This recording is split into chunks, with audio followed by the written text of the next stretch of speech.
que é o mundo e o mal. Eu acho que é bem propício, porque a Marisa agora mesmo mencionou, nós estamos prestes de poder exercer, pela democracia, escolher um novo líder para o nosso país. Uma pessoa que irá nos representar, que irá propor, aprovar ou desaprovar novas leis, né? Continuará o mesmo, outra pessoa será escolhida.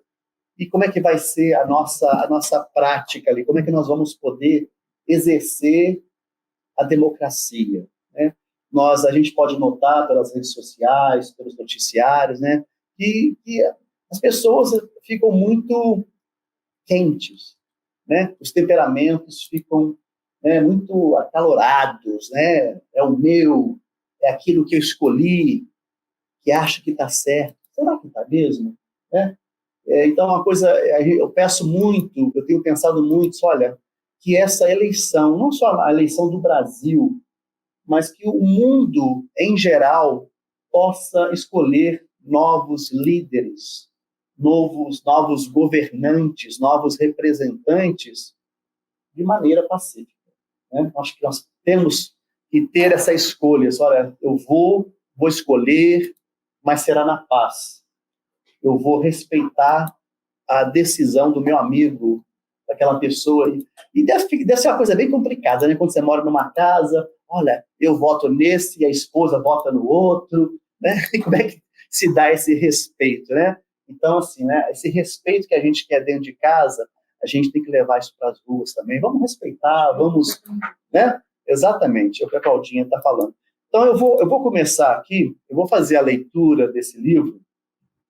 Esse livro, inclusive, é um livro muito bom para quem quiser fazer o Evangelho no lar, começar o Evangelho com as crianças. Esse livro aqui, O Caminho, Verdade e Vida, não é um livro que eu tenho na minha casa. Eu já falei isso aqui antes, o livro que eu tenho na minha casa tem mais ou menos uns 30 anos, não estou exagerando. E ele está assim, em frangalhos, né? O capítulo 1 está lá na 90ª leitura, ele está todo despedaçado. E gente... é tão pão duro que vem pegar. Não é pão duro, é porque eu acho que... Sabe o que é? As nossas... Exatamente. As nossas digitais estão impressas naquele livro. Eu comecei... foi para mim iniciar o Evangelho lá com os meus filhos, que hoje estão todos na faculdade. Então, assim, você vê o desenvolvimento desses que eram pequenos e hoje já estão se tornando homens, né? São 3 meninos. Não, e eles jamais vão aceitar como herança o seu livrinho. Vão. Não vai primeiro, que os de agora são grandes, com a letra grande, página branca. Assim, mas eu acho isso tão legal. Agora eu vou querer isso que o papai, né? Ficou o tempo todo. Mas eu tenho isso com carinho imenso. Eu não me desfaço. Eu posso comprar outro, mas daquele eu não me desfaço, de forma alguma. Então, obrigada, gente, olha, né? Eu vou fazer essa leitura aqui, o Ayrton e a Marisa vão fazer uma reflexão legal sobre isso. Pode estar aparecendo? Tá. Olha, diz o seguinte, a leitura de número 30 do Caminho, Verdade e Vida. E o título é O Mundo e o Mal. Não peço que os tire do mundo, mas que os livres do mal.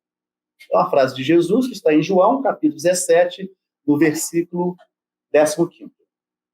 Diz o seguinte: nos centros religiosos há sempre grande número de pessoas preocupadas com a ideia da morte.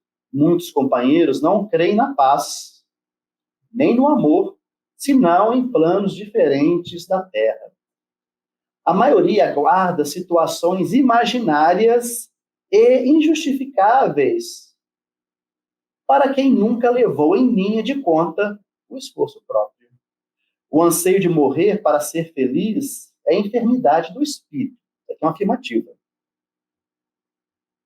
Orando ao Pai pelos discípulos, Jesus rogou para que não fossem retirados do mundo, e sim libertos de todo o mal. O mal, portanto, não é essencialmente do mundo, mas das criaturas que o habitam. A terra em si sempre foi boa. De sua lama brotam lírios de delicado aroma. Sua natureza maternal é repositório de maravilhosos milagres que se repetem todos os dias. Aí me veio aquela cena linda do sol nascendo e se pondo todos os dias para todos nós. De nada vale partirmos do planeta quando nossos males não foram exterminados convenientemente. Em tais circunstâncias, assemelhamo-nos aos portadores humanos das chamadas moléstias incuráveis. Podemos trocar de residência. Todavia, a mudança é quase nada se as feridas nos acompanham. Faz-se preciso, pois, embelezar o mundo e aprimorá-lo, combatendo o mal que está em nós. Legal, né? Essa frasezinha aqui, que lírios de aroma, né, nascem dos lamaçais, é uma coisa assim, né? Todos os dias a gente não repara nessas coisas, né? Às vezes você vê na beirada do asfalto, nascendo aquele capinzinho, né? Aquela coisa, é a persistência, né? O que você achou disso aí, Marisa, dessa primeira leitura aí? Não, achei que a gente às vezes não tem ideia, né, de que as coisas estão ruins no mundo ou no lugar que a gente vive, porque não é questão do mundo ser comum, que a gente diz assim, não é a época, é a era que é esta, mas não é, porque o mal que existe no mundo é o mal que nós praticamos, né? Nós, seres viventes que tomamos conta do planeta. Então, na Gênese, os espíritos dizem que nós não temos, entendeu? O mal é a ausência do bem, como o frio é a ausência do calor. Então, nós sabemos já que fomos criados simples e ignorantes, né? A gente sabe que viemos galgando essa evolução, mas que o mal não nos habita. O mal não está em nós, não está na nossa essência, né? Mas estão nos nossos vícios, estão nos nossos sentimentos, às vezes nutridos pelo orgulho, pelo egoísmo. Então, nós somos mais ou menos maus, que já estamos até ficando bonzinhos, né? Essa dureza que existe em nós é a dureza do nosso coração por esses sentimentos ainda desordenados, né? Me parece que essa passagem, né, o mal é uma opção, não um mundo. Há uma discussão filosófica muito interessante sobre esse assunto, né? Diversos filósofos debruçaram sobre esse tema, e alguns diziam que o ser humano é mau por natureza, outros, em contraponto, dizem que, como Rousseau, por exemplo, que o ser humano é bom por natureza e o meio o torna mal, né? Aliás, Rousseau foi quem inspirou Pestalozzi, por sua vez, foi professor de Pointer, Isaac Vail, o famoso Allan Kardec, né? E, de fato, se a gente for resgatar o que Jesus nos coloca como caminho, mal não é do mundo, é uma opção. A gente pode optar em fazer o mal ou optar em fazer o bem. Mas não é porque estamos inseridos naquele meio é que vamos fazer o mal, né? O Ronaldo começou aí, ó, de maneira interessante, né, falando sobre o momento que vivemos no Brasil, em várias partes do mundo, sobre esses litígios que a gente tem aí de debates, né? Primeiro de tudo, né, às vezes são detalhes que a gente pode fazer a diferença. Vamos fazer um debate sobre o mal. Poxa, já começou mal, né? Começou mal. Vamos debater o mal. O debate dá uma sensação de que a gente vai ficar se degladiando. A gente pode falar, vamos conversar sobre determinado assunto, ou então quando alguém de casa, um amigo, fala algo que você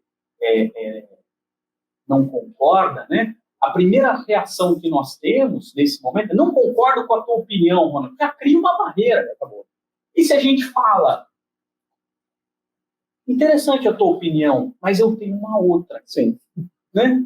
Isso não significa, porque quando a gente fala que não concorda, dá a sensação que você é o dono da razão e o outro é o errado, né? E não necessariamente é isso, mas é a sensação de quem está ali debatendo tem. Então, o mal será sempre uma opção. A gente pode caminhar, trilhar por ele enquanto ainda vibramos nessa sensação, ou podemos optar pelo bem, que num primeiro momento pode parecer um caminho mais estreito, porta estreita, né? Mas com certeza é a porta correta.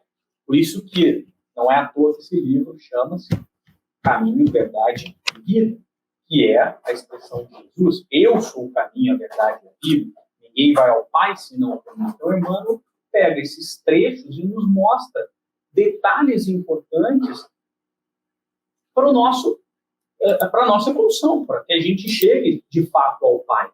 E uma delas é tomar a consciência de que o mal é uma opção. Continuaremos com ele enquanto quisermos. É muito interessante, né? A gente perceber que essa centelha divina, ela está dentro de todos nós, de cada um de nós.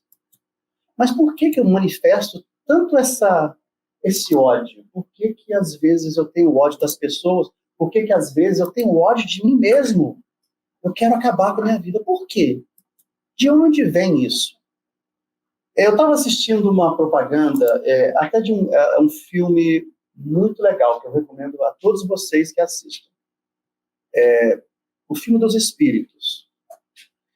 E tem uma determinada parte, esse jovem estava acompanhando esse médico clínico que cuida desse lugar especial, que ali só tem doentes diversos, que as famílias deixaram todos eles ali e tudo. E eles estavam olhando para todos aqueles doentes e o médico perguntou a ele: fulano, o que você acha que aconteceu aí? Por que eles nasceram dessa maneira?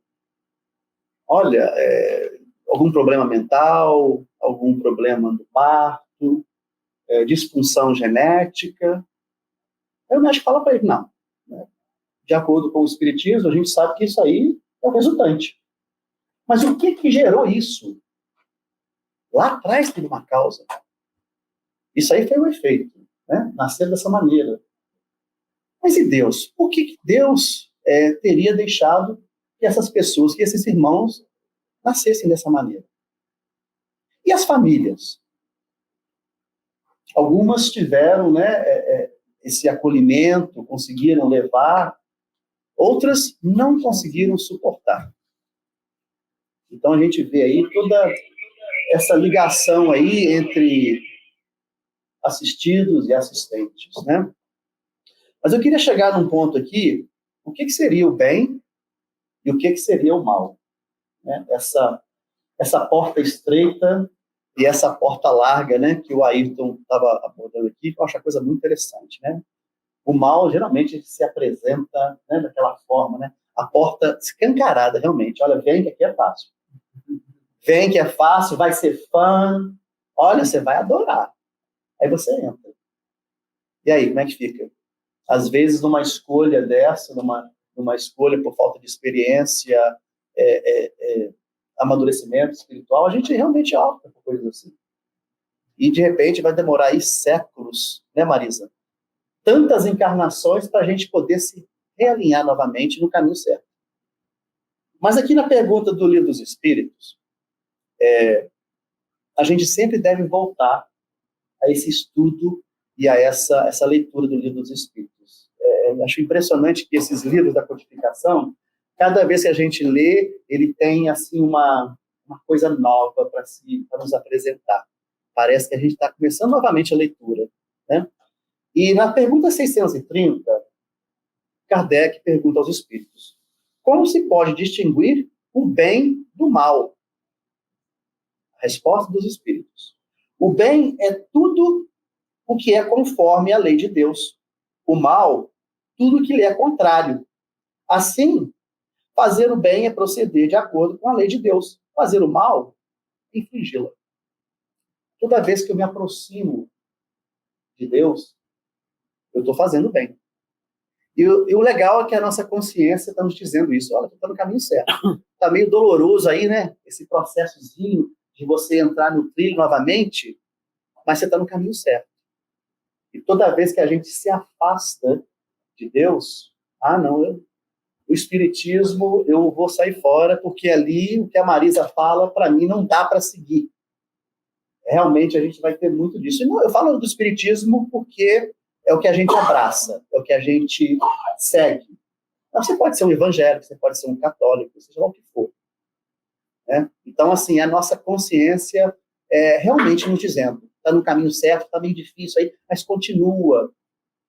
O mundo, às vezes, nos parece muito injusto com certas situações que nos são apresentadas. O querido Raul Teixeira, uma vez, ele nos contou um caso muito interessante, que ele estava nas ruas do Rio de Janeiro, desculpa, que acho que ele mora em Niterói, eu morava em Niterói na época, ele estava pelas ruas do Rio de Janeiro, e sendo que nós estamos falando aí da política, então eu vou mencionar esse caso, só para a gente ter um olhar, uma visão mais ampla do que está acontecendo no planeta. E o Raul Teixeira viu uma pessoa mergulhada no lixo, catando comida. E ele teve um olhar daquilo, nossa, mas que coisa! Essa pessoa, esse homem, todo sujo, maltrapilho, buscando alguma coisa no lixo. Que é isso? Que planeta é esse? Naquele momento, ele teve um olhar de revolta. Todos nós temos. A gente vê uma situação que a gente não concorda, a gente tem esse olhar de revolta. Por quê? Por que as pessoas estão no lixo buscando comida? E o mentor dele apareceu para ele, muito carinhosamente, dizendo, olha, você deve ter compaixão. Mas, na verdade, essa pessoa que você vê e que você acha que Deus não está tendo um olhar de amor para com ele, na verdade, isso é um resgate. É uma lei de ação e reação, causa e efeito. Esse sujeito que está aí, na verdade, ele se encontra nessa rua, que tem o nome dele, e que no passado ele foi um político que fez um mau uso dos seus poderes. Então, hoje, ele colhe aquilo que ele plantou lá atrás. Então, aí ele se acalmou. Realmente, a coisa funciona. Ação e reação. Então, assim, não quer dizer que a gente não tenha que ter compaixão daquela pessoa. Eu acho que a gente tem que ter. E é lógico que um dia ele vai poder, né, resgatar tudo aquilo que foi cometido lá fora. Não precisa dizer o nome da pessoa, ele não disse, foi uma pessoa que fez um mau uso. Mas não é só o político, é o bancário, né? Somos nós, o nosso dia a dia, todos nós. Então eu achei aquilo, quando o Raul mencionou esse caso, eu achei uma coisa muito interessante. Porque está tudo certo. Está tudo certo. Né? Então a gente vê, olhando nesse prisma, né? Vamos continuar, vamos olhar mais o que a gente está fazendo, vamos prestar atenção nas nossas decisões, na porta bem larga, convidativa, e naquela porta bem estreitinha, que a gente não consegue ver o que está lá do outro lado. Eu nem vou. Quando ele faz a porta estreita, você acha que não é possível? Já excluiu as gordinhas. Não é? Ainda bem que é tudo figurativo, senão ficava. Mas essa coisa de não agir bem, né? Ainda não agir bem, o que sempre nos consola é saber que fomos criados simples e ignorantes, que a gente está num caminho evolutivo. Então, Jesus dizia que nós somos mais frágeis que perversos, né? Porque o mal não habita em nós concretamente.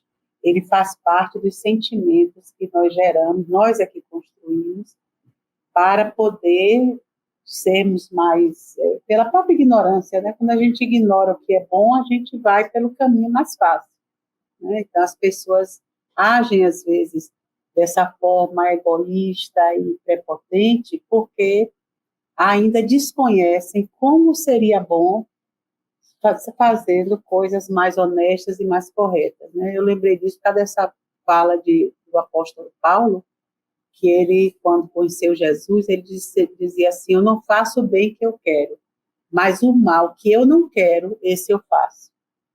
Porque ele sempre foi um homem prepotente, ligado ao Senhor, né? Não faço o bem que quero, mas o mal que não quero, esse eu faço. Isso depois de conhecer Jesus. Ele ainda sentia nele como uma parte dura, né, de coração duro. Inconscientemente. Olha, são vidas fazendo aquilo. São vidas pensando mal, são vidas que a gente olha para o outro como inimigo, que a gente julga todo mundo, que aquele que não faz o que eu faço é porque está fora do contexto, entendeu? Nós somos assim há muitas vidas. Então, a partir do momento que você diz assim, não, eu não quero mais ser assim, a gente cai nisso. Puxa, eu queria fazer, eu vou falar com fulano, mas eu vou falar direitinho, não vou brigar, não vou desrespeitar, não vou. Quando você vê, você já está dizendo. Então, é uma coisa, realmente, quando a gente começa a agir de uma certa forma, imagine, vidas e vidas, né? Todas essas experiências reencarnatórias, a gente vem batendo de cabeça mesmo, querendo ser melhor do que o outro, querendo passar do outro, ganhar do outro, né? Somos competitivos, somos gananciosos. Imagine quantas encarnações, a gente olha para a história até aqui, a gente se vê em muitos lugares, né? E ó, eu acho que eu já fui daquele jeito, ó, eu acho é que a gente, graças a Deus, vai mudando de papel, é como o teatro, né? A gente vai recebendo um personagem novo a cada encarnação, mas o ator é o mesmo. Então, a gente veio para fazer um papel muito melhor. O script diz lá. Por isso que ele dizia, o bem que eu quero fazer, eu ainda não faço. Eu já conheço o que é bom ser bom. Agora, eu ainda não consigo ser aquele homem bom. Mas, na hora que ele foi ser morto, ele diz, agora ninguém mais me moleste, pois não sou eu mais que vivo, é o Cristo que vive em mim. E morreu sorrindo, dando risada dos algozes. Porque ele já sabia, a morte não existe, meu amigo, até logo para vocês. Então, é a pessoa tomar consciência, assim, da sua vida, da sua pessoa, do seu personagem naquele momento e dos outros que virão. Porque isso é que é o legal, né? Que a gente ainda, nessa fase que estamos, a gente é aquele bom meio inconsciente. Somos bons porque estamos aqui, assim, levados mais ou menos, uns internados aqui no centro, outros mais soltos na vida, mas sempre que a corda aperta um pouquinho, aí a gente corre. Deixa eu ir lá no centro tomar um passe, ouvir alguma coisa, que a gente já sabe que é bom ser bom. Mas, às vezes, a vida trava tanto, porque nós adorávamos isso, a gente adorava estar na hora que aquele, né, quando o pau quebrar, eu não vou perder, eu quero estar lá na primeira fila, para ver fulano cair, para ver não sei o quê. A gente era assim. Agora não, somos essas pessoas maravilhosas que vêm para o centro, uma quarta-feira, tardinha, né? Cheio de amor para dar. Eu acho isso fantástico. Cheio de amor para dar é ótimo. Não, eu acho que a gente vai chegar no mundo espiritual, quando sair daqui, primeiro que não vai sair mais com medo. A gente saía esperneando. Eu ficar, meu Deus do céu. Saía assim. Os familiares olhando ali no caixão, aquele corpo ali, né, quietinho, vestidinho, rosadinho, né? Mas o espírito, não quero ir embora, meu Deus, quero ir para casa, cadê minhas coisas, meu carro? E ó, já pegaram minha roupa, já pegaram não sei o que meu, minhas joias. Era assim que o espírito saía, esperneando. Agora não, a gente vai sair feito já levado nos braços do Senhor, não é? É verdade. E quando a gente esmorece um pouquinho, né, aí vem o remédio que Deus nos manda em formato de dor, a gente relembrar qual é o caminho a ser seguido, né? Porque às vezes a gente tem essas dores, esses resgates, como o Ronaldo coloca, né? E a gente entra numa revolta, eventualmente, achando-se injustiçado, né? E achando-se que essas dores elas não são mais para mim, mas a dor ela é um aviso para que a gente regresse à lei divina, né? Ela é o remédio. A gente pode tomar esse remédio de maneira bem amarga, ou a gente pode, com consciência, no sentido de que o que eu preciso fazer para regressar à lei sem que eu precise ter dor de novo. Né? Esse eu acho que é o pulo do gato na hora da dor. E a boa notícia a respeito do mal, não é que eu não acho que o mal vai perder. Ele já perdeu. Ele só não sabe disso ainda. Nunca teve chance de ganhar. Ele não sabe, não teve chance. E veja, imagina só, nós somos aí, segundo André Luiz, 20 bilhões de espíritos aqui no planeta Terra. Né? E vamos supor que, não é, mas que metade desses espíritos fossem muito maus e quisessem realmente vencer. Jesus Cristo, que é o Espírito Cristo, da turma, sabe Deus de quando, da formação dele como Espírito Cristo, só tem amigo Espírito Cristo. Se a gente considerar que tem um Espírito Cristo para cada planeta e sistema solar, né? E a gente tem na Via Láctea cerca de 200 bilhões de estrelas com planetas e mais 200 e tantos bilhões de galáxias. Se a gente considerar que cada uma delas tem um Espírito Cristo, você imagina o WhatsApp de Jesus. Ele manda um WhatsApp para a turma dele, de Espírito Cristo, e fala, olha, aqueles 10 bilhões de espíritos acham que vão vencer. Mas vamos fazer uma oração para eles? E olha que não são 10 bilhões de espíritos maus no planeta Terra hoje. Né? Então não tem chance. O mal não tem chance, nunca teve chance, e é uma coisa muito pequena. Ele vai ter. E ele é muito limitado, porque o mal também é uma coisa sem criatividade. Né? Porque o que você pode fazer de mal a alguém? Inveja, ódio, vamos roubar, vamos matar, o que mais? Uma coisa de coisa ruim que você pode fazer. O bem, ele é infinito. O bem, a possibilidade de práticas de bem, então não tem como, não tem chance para competir. Então, aliás, essa é uma conclusão que André Luiz nos trouxe, né? Quando o Gregório, né? O Gregório, que já estava praticando o mal há 800 anos, 700 e poucos anos já. quase 800 anos, estava se sentindo assim meio fraquejando, né? Eu acho que não vai dar certo esse plano de contra. E aí que ele começa a quebrar aquela crisálida, falando, olha, eu não vou vencer. Eu não vou vencer.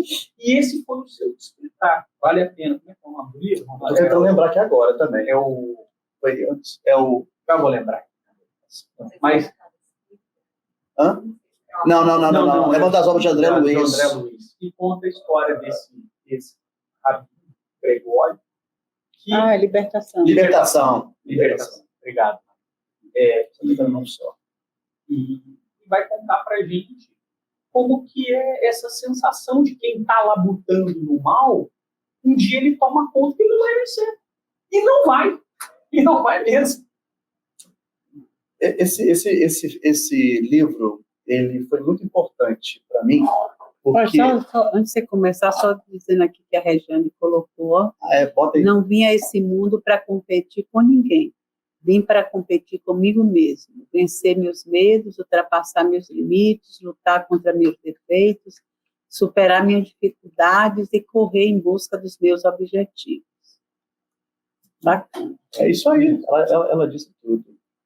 Esse livro, ele é muito importante, porque depois de 700 e tantos anos, 800 anos, seja lá o que for, o tempo que esse espírito insistiu no mal, né? Todas as vezes que ele ouvia o nome da mãe, que foi mãe de uma das últimas, sei quantas encarnações, ou espíritos afins, e ela nunca desistiu desse filho, dessa outra alma, desse espírito de caminhada. Insistindo no mal, todas as vezes que ele ouvia o nome, ele sentia fraquejar. Alguma coisa dentro de mim acontece quando eu ouço esse nome. Mas ele nunca deu o braço a torcer. E a insistência foi imensa, o livro inteiro, né? Ele fazendo 1001 coisas ali, do mal. E eu me lembro que no final do livro, eu devo contar? Deixa isso aí. O pessoal... foi publicado há 50 anos. Quem não leu, pode dar o spoiler. Ela disse que ele já está com tédio. Aí não. Não, no finalzinho, Mais né? 50 Ele, olha só, naquela época, ele quer duelar com a mãe. Vamos ao duelo. Vamos nos enfrentar. E ela assim, pois não. Vamos nos enfrentar. Tire a sua espada. Eu me lembro direitinho disso. Ela falou assim, olha, a única espada que eu consigo tirar é a espada do amor. Aí ele cai. Ele não consegue. Ele cai nos braços da mãe. Esse é o final do livro. Mas o princípio e o meio, eu vou deixar para vocês lerem. Né, ela que diz ao mentor que ele já está entediado. Sim. 700 Não, pessoal, olha, insista porque 700 anos. ele já está cansando, né? A insistência do mal do Gregório é a mesma insistência que nós temos em persistir no erro. Até que um dia, poxa, olha, eu estou fazendo droga a minha vida toda. Eu estou cansado disso. Eu estou bebendo a minha vida inteira. Nas minhas vidas. Nas minhas vidas. Porque os vícios, normalmente, eles aparecem vão de uma vida para outra. Exatamente. Então, mas chega um ponto, né? Eu não sei se Gregório ficou nesse período inteiro no plano espiritual, 700 anos. Eu não sei. Eu não me lembro bem. Mas ele deve ter tido idas e vindas da carne, né? Mas não, assim, não superava. Exatamente. Ele até gostava. Gostava, né? A porta larga para ele se apresentava o tempo todo, né? E eu acho muito interessante porque eu estava lendo uma pesquisa dizendo que a Finlândia é um dos países mais felizes do mundo, né? Então, assim, a felicidade, né, foi dito, tem lá no Evangelho segundo o Espiritismo, um estudo muito legal, mas precisa ser bem interpretado por todos nós, que a felicidade não é deste mundo. O que quer dizer com isso? Será que a gente não vai encontrar nenhum pinguinho de felicidade? Não é isso. A gente vai experimentar, por exemplo, eu agora, nesse momento, eu me sinto muito feliz aqui, porque eu tenho uma pessoa muito querida que estava doente, tem que expelir um cálculo renal e persiste em fazer o bem, está aqui do nosso lado. Foi convidado, caiu de paraquedas. Já expeliu, né? Pois é, então... É provação. É provação. Mas você vê que são coisas desse tipo, né? Agradece, exatamente. É um mal, né? À vista de muitas pessoas, está acontecendo, mas que ele não me perturba. O meu trabalho do bem vai continuar. Eu sou mais... Ele persiste, né? Eu tenho a Marisa aqui do meu lado, que é uma pessoa que eu gosto muito, e tenho vocês aqui. Então, assim, eu estou experimentando um momento muito feliz.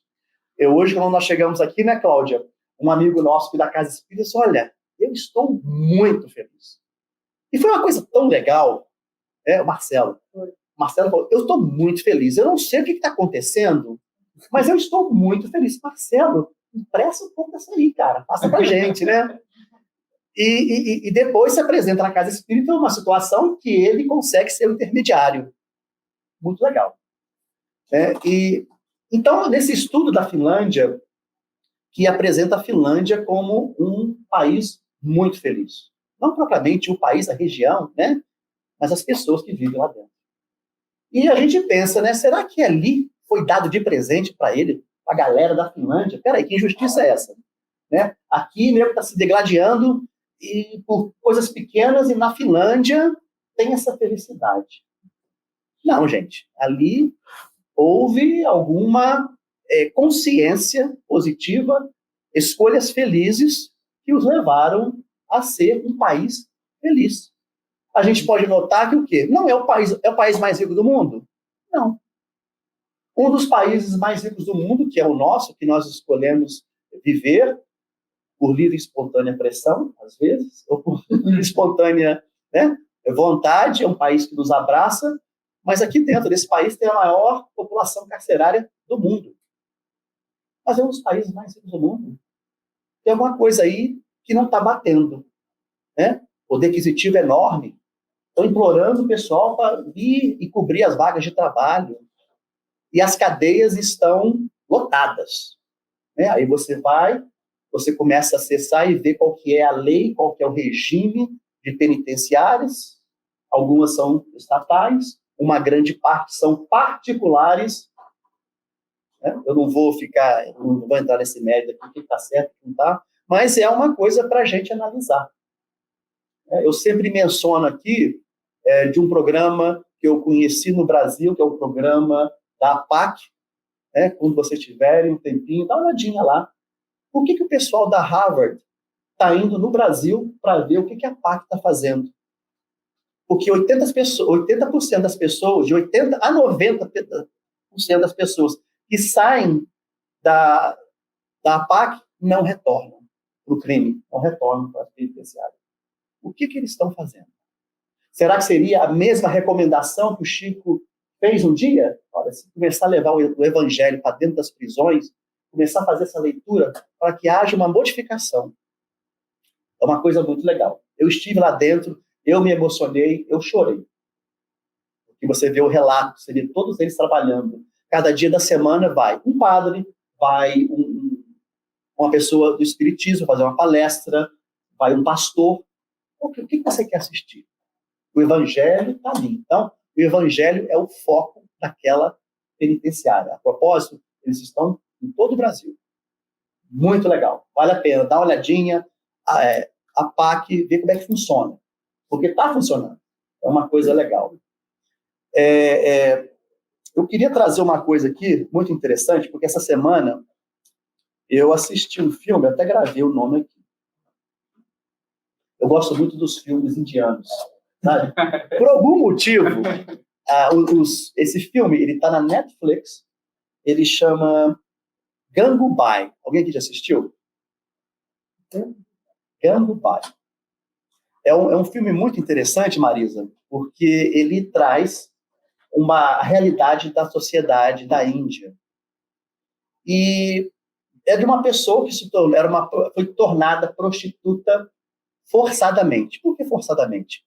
Porque lá, quando você sai de casa, seja lá para qual vida que você escolher tomar, você não pode retornar para casa. Os pais não te aceitam. Se você retorna, eles podem te matar.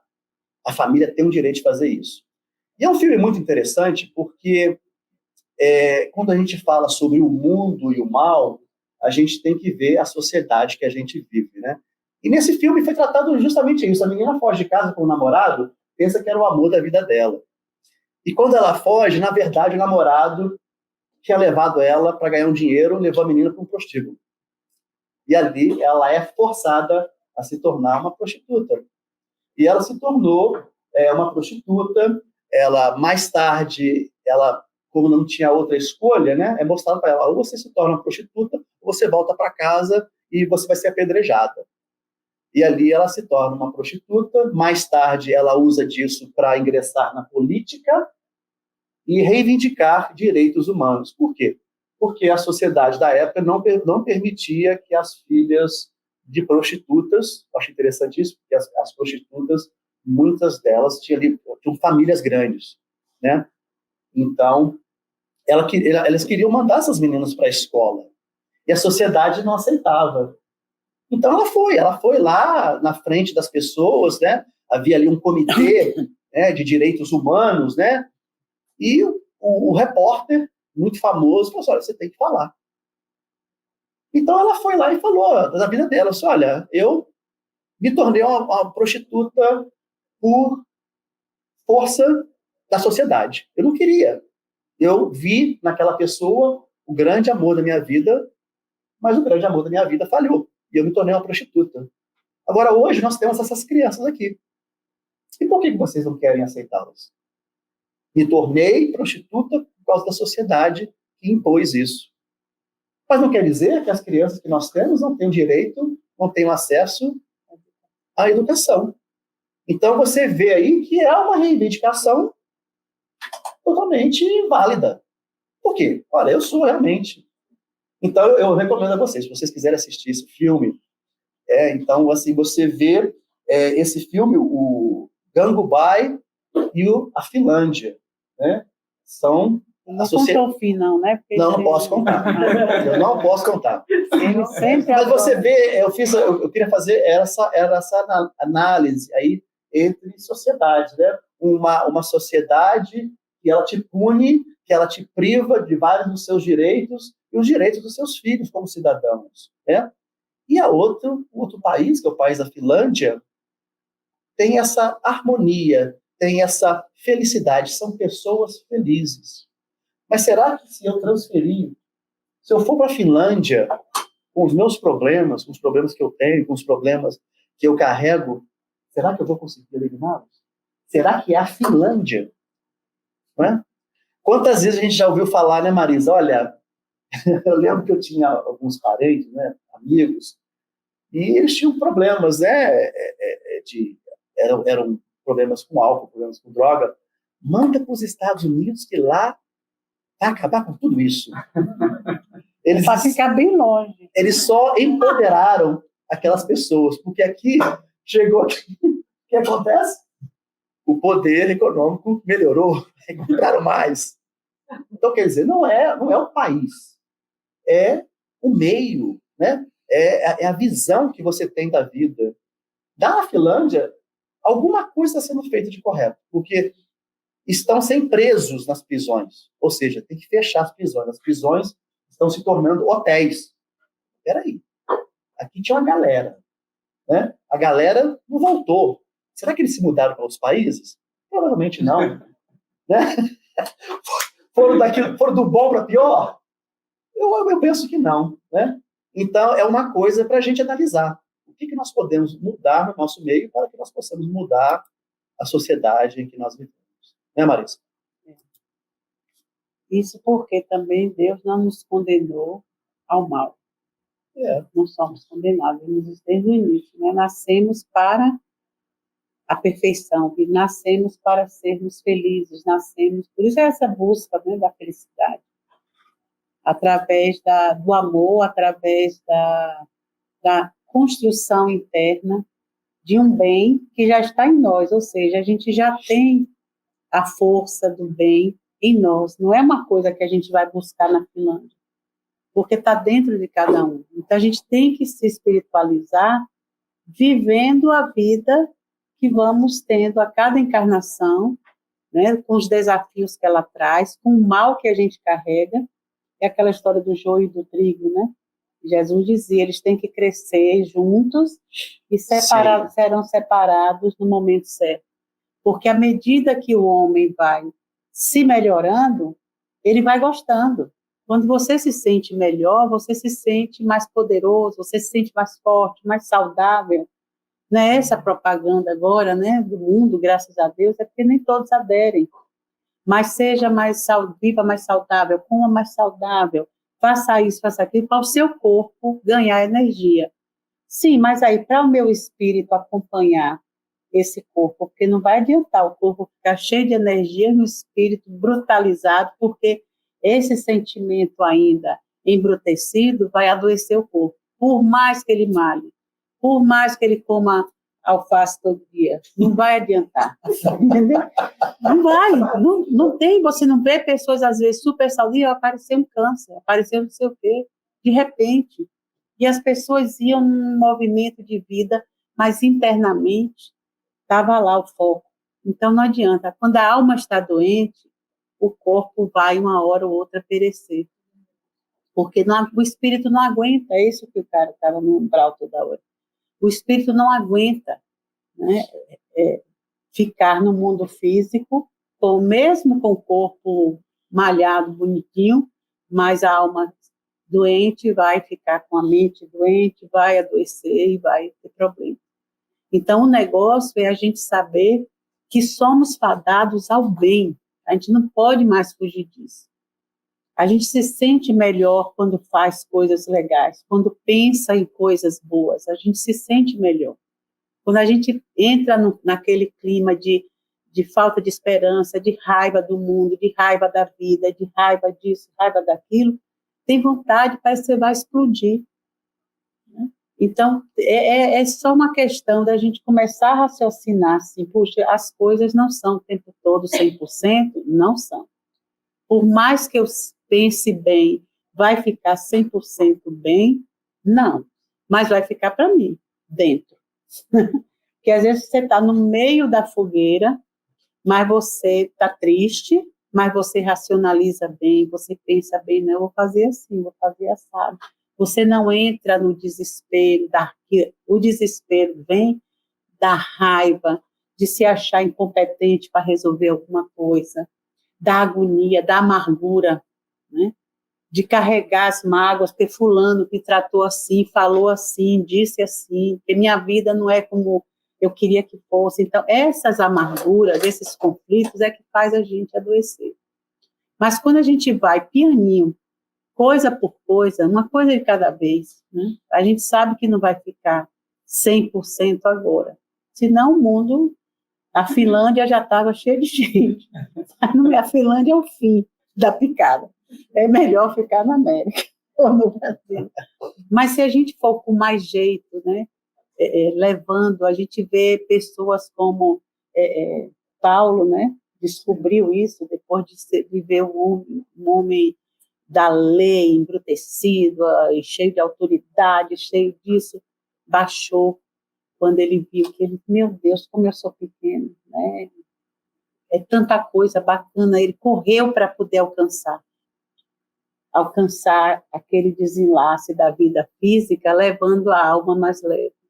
E é isso que a gente vem buscar, eu acho. Todas as vezes que a gente vem para o centro, a gente vem como quem, dizendo assim ao pai, pai, olha, não estou mais aguentando, isso aqui está tão assim, isso aqui está tão assado, né? E aí a gente começa a falar com Deus, que a gente se expõe, a gente ouve tanta coisa, que somos obrigados, só toma o passe depois de ouvir, né? Isso é desde sempre. Você vai para a missa, só toma hóstia depois que o padre lá fala a preleção dele, mas é aquele toque espiritual na nossa vida desde sempre, desde que a gente vem, que o mundo é mundo, a gente abre um parêntese, porque a gente não se aguentaria se não tivesse esse parêntese, né? Porque os vícios nos escravizam tanto? Porque é como se outras forças negativas, além da nossa, se juntam e nos sufocam. Aí, às vezes, fica difícil viver, né? Porque você fica o tempo todo parecendo que tem alguém segurando no seu pescoço. Mas aquilo é só você dizer assim, bom, eu acho que eu vou mudar de vida. Aí vários laços vão se dissolver e você vai caminhar mais leve até conseguir. Né? Você se predispõe à mudança, né? Se predispõe. Mas muitas vezes a gente ainda não consegue isso. Mas todas as vezes que a gente se sentir assim, ou ver alguém se sentindo assim, a gente tem que logo pensar. Antes de dizer, antes de consolar, antes de qualquer coisa, pensar. Esta pessoa tem saída. Esta pessoa, assim como eu tive, vai ter também uma saída. Porque, às vezes, esse o seu processo, né? O nosso processo de cura funciona assim. Não adianta eu querer mudar tudo em mim se eu não tenho com quem me relacionar. Todas as vezes que eu não me magoar com o que a pessoa me fez, eu vou estar dando a ela a chance do meu perdão, nem que seja por pensamento. E quando eu faço isso, ela me retorna uma energia positiva. Sim. É automático. Por isso que nós somos servidores, né? Tem que servir como filhos de Deus. E quando a gente trabalha na empresa do Pai, nós trabalhamos, mas a gente é filho do Pai. Olha, o salário sempre é mais qualificado, né? Ele diz, somos servos. Mas não é aquele servo que serve a um senhor desconhecido que está lá olhando para a gente como estranhos, não. É o grande pai que está lá e dizendo assim, aquele meu filho está bem naquela máquina, olha como ele está, ele estudou, ele já sabe mexer ali, olha aquele, ele vai nos amando desde o momento em que a gente assume esse papel de servo, como Jesus, né? Então, quando os espíritos vão evoluindo, quando a gente vê Madre Teresa sair do convento confortável e ir cuidar dos famintos e doentes nas ruas da Índia, de Calcutá, todo mundo ficou abismado no convento. Mas você é doida, irmã? Vai sair daqui com ar-condicionado, com tá um calor danado, vem para cá. Mas era uma coisa acima dela, e aquilo nutria ela e deixava ela feliz e saudável. Imagina. Lembra de Irmã Dulce? Transformar o galinheiro em um hospital? Parecia que aquilo era o que mantinha ela viva. Então, às vezes, as pessoas não entendiam. Mas cada um tem o seu caminho, cada um tem uma maneira, né, de achar um modo de trocar energia, né? E Chico aprendeu isso com a máquina caríssima que ele teve que dar à moça que matou o cachorro dele para poder ele não sofrer mais de cansaço de cuidar do cachorro. Ela matou. E ele ficou com tanta, né?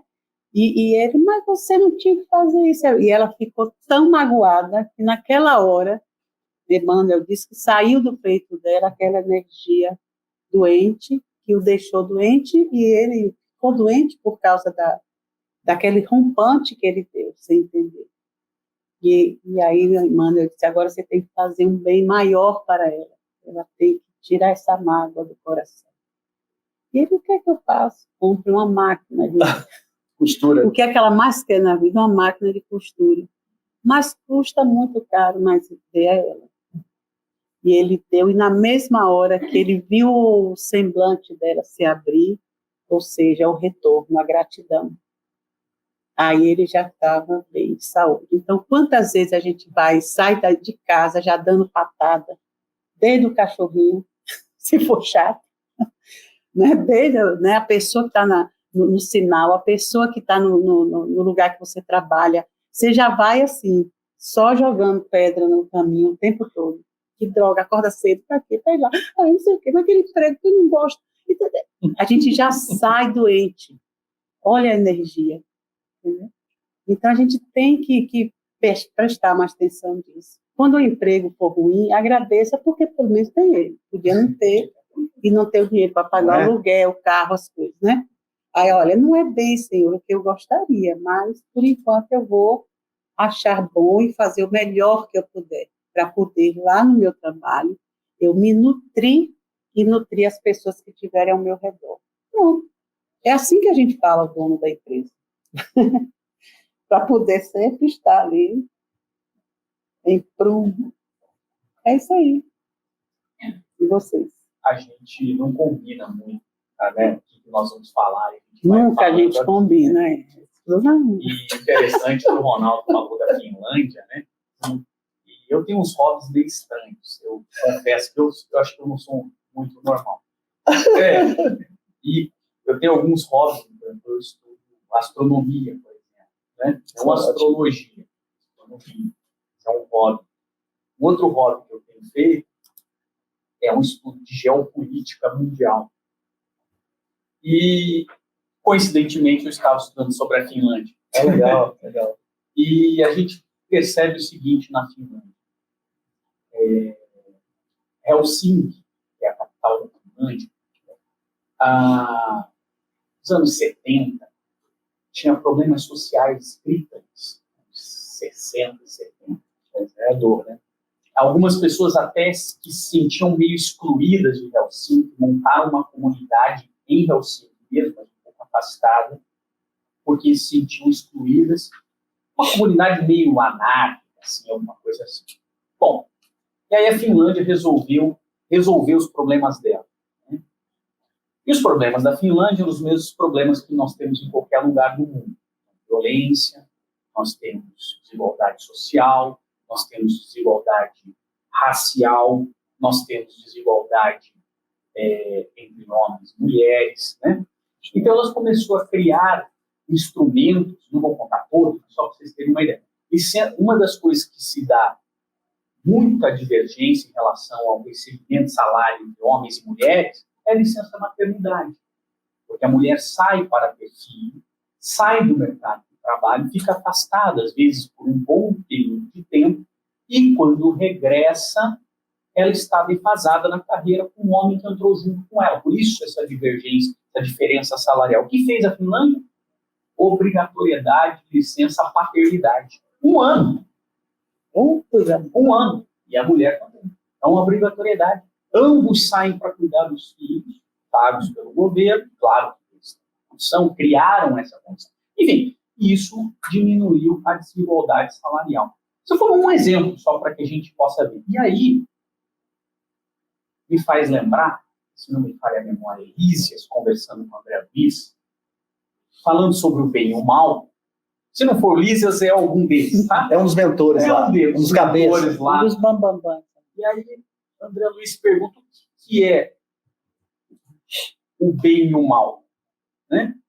E aí, o resumo mais ou menos da conversa é o seguinte: o mal é saúde, prosperidade, segurança financeira, segurança patrimonial, emprego, só para mim.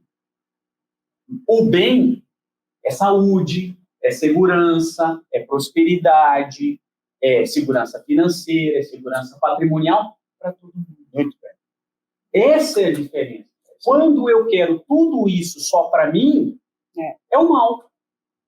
Porque aí não me importo com os outros. Isso é o exemplo da Finlândia.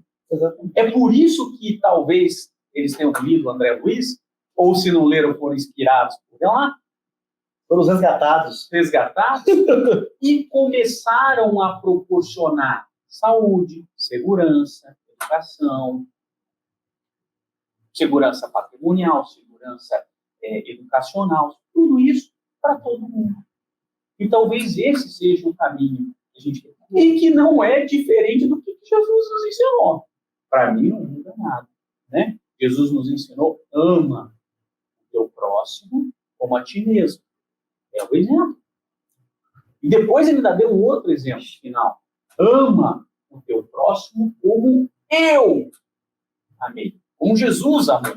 Esse é o último mandamento que ele dá. Né? Então, talvez seja esse. O extirpar o mal, seguindo os passos da Finlândia, ou de Jesus, que antes da Finlândia falou. O mandamento nada mais é do que ele antecipar onde a gente vai chegar.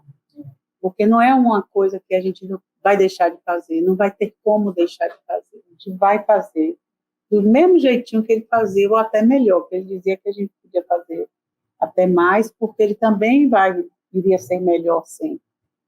Então, estamos fadados a isso. É uma coisa assim que se o ser humano internalizasse isso, né? O único destino que a gente tem, a única finalidade da vida que a gente tem é ser bom. E não vai ter jeito de dizer, eu não quero uma hora, eu quero. Né? Então, é assim mesmo. E aí, pode finalizar. Nós vamos finalizar, gente, porque o papo aqui vai noite adentro, tá? 11 horas seria pouco, né, Ayrton? Isso é porque o Ayrton é doente. Lina não está aqui para controlar o tempo, aí já viu. Mas é legal. Isso aí, eu gostei muito dessa análise que o Ayrton trouxe no final. Só para mim? Não, é para todos. Né? A política do bandido, se o bandido é meu filho, eu quero reintegrá-lo à sociedade.